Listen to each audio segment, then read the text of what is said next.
လေးသိင်ရှိနေကဘာသိန်းဆိုတာလူတွေကပြောတာပြောနေကြပြီမဲ့ဘာမှမသိဘူးဖြစ်နေပါရှင်ဗျာ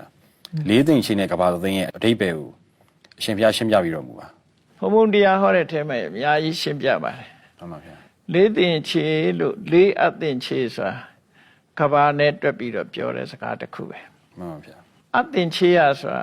မရေမတွက်နိုင်တော့အောင်ကြာညောင်းပြီးတော့မှတ်တမ်းမရှိတော့အောင်ကြာညောင်းတဲ့အတိုင်းအတာတစ်ခုကိုအသိင်ချေလို့ခေါ်တာ။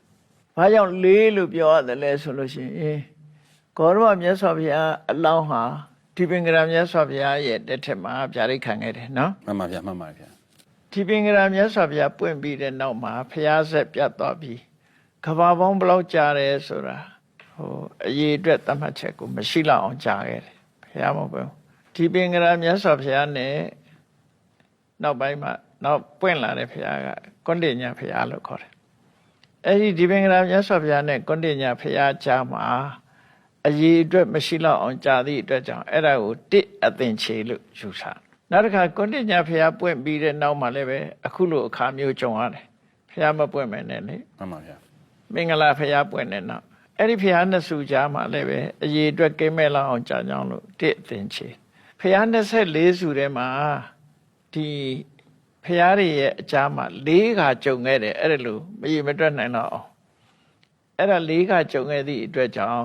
4အသင်ချေလို့ခေါ်တာ တင်ပါဗျာ နောက်ဆုံးပွင့်တော်မူတဲ့ဘုရုမုဒ္ဒရာမြတ်စွာဘုရားအဲ့ဒီဟိုရင်းပေါ့ဘုရုမုဒ္ဒရာမြတ်စွာဘုရားပွင့်ပြီးတဲ့နောက်မှာကျတော့ကဘာတသိန်း တင်ပါဗျာ အဲ့နောက်မှာဘုရား9စုလားဘယ်လောက်ပွင့်သေးတယ် တင်ပါဗျာ ဂေါရဝဘုရားဗျာဒိတ်ခန္ဓာ24စုရှိတယ် မှန်ပါဗျာ ဘုရုမုဒ္ဒရာမြတ်စွာဘုရားဒီကဘာကနေပြန်တွက်လိုက်ရင်ကဘာတသိန်းမြောက်မှာပွင့်တယ် တင်ပါဗျာ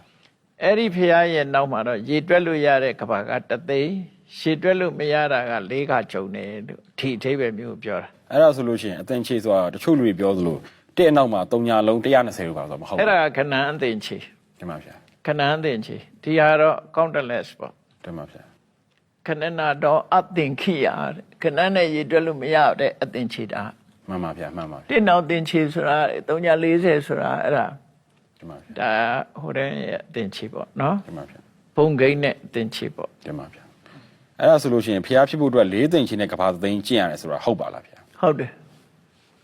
ဒါဘုရားတဆူဖြစ်ဖို့ရအမတမခင်းနေဘာလို့တော့ဆိုရင်နိုင်ရှင်ကောင်းမနိုင်ရှင်ကောင်းစဉ်းစားကြည့်ပေါ့